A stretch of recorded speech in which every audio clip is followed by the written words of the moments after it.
Hey, Nathan. Hey, Kevin. Looks like you robbed the ladder store. I brought everyone I own. That's a lot of ladders and then some.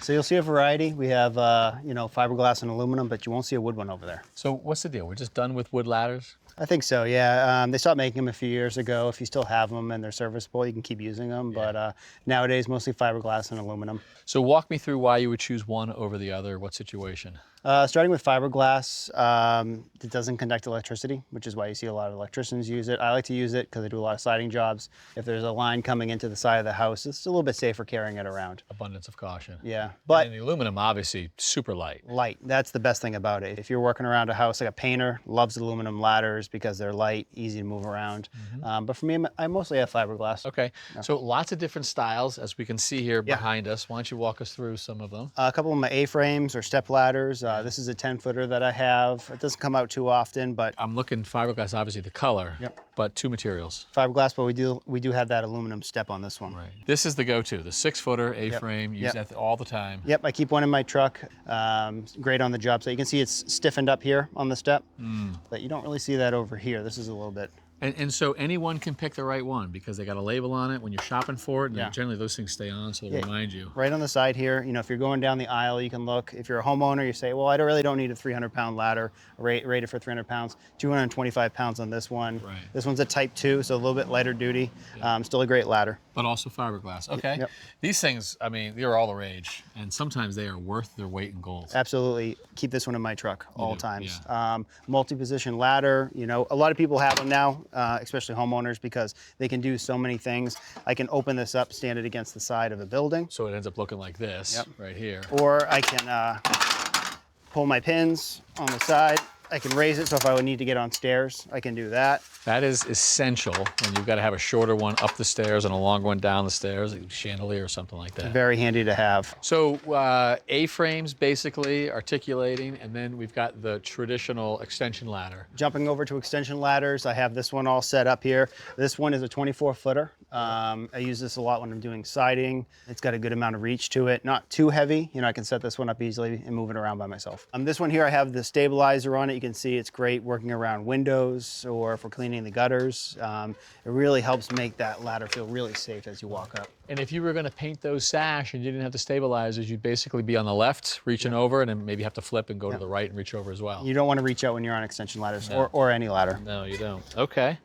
And we got this guy. But this one here has a cool built-in feature. You can see if the grade's off a little bit, I can ratchet that down. So sort of a built-in leveler. Built-in leveler. And what's great is it's on both sides. So if you're working around the house and the grade tapers away, you can make it safe. Okay.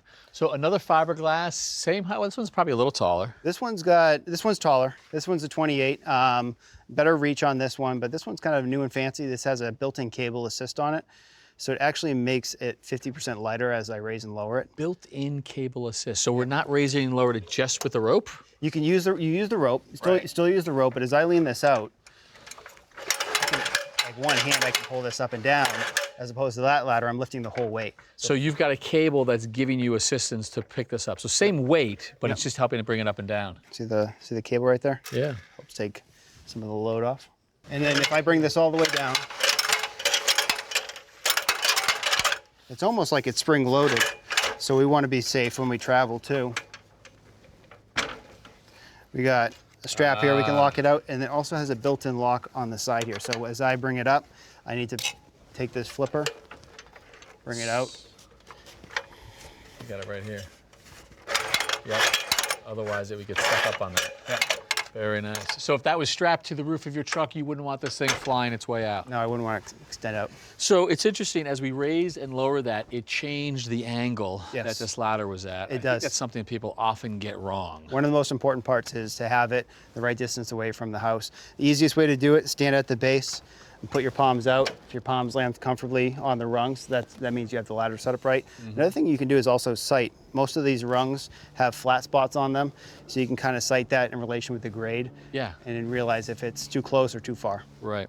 You got a couple options for the feet right here. Yep. You've got these laid flat, but as we know, those will also spike into place. We can spin these out, step on it, drive it into the ground, and now it's going to keep it from pushing out. Built-in accessories, cable assist, I love that. But other accessories that you can add. First one, ladder jack. So any remodeler will have a set of these.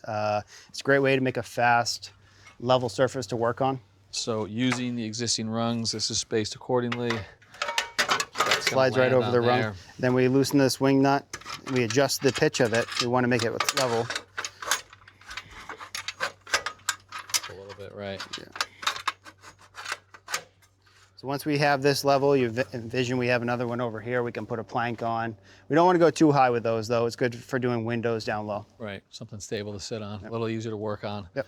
And set of bumpers, those are great to have. Throw them on the top of your extension ladder, protect the house. yep, protect the work. Yep. Very nice, 2 of those. And we have a leveler. These are levelers that you can buy separately and then put them on an existing. Yeah, so you can modify a ladder. It slides up and down, locks out, Right. and what's great, still has the foot. You can Yeah, very nice. change that. And the last one. This one's a little bit of a Swiss Army tool. You can set this up if the grade's tapering away. You can put this down. You can put 1 foot on this. You can flip it over. So you envision if the grade was really dropping, you could create a level surface to work on. It's got a little grip surface right there. Yeah, you can also use this one as a ladder jack as well. Create a small surface to put a plank on.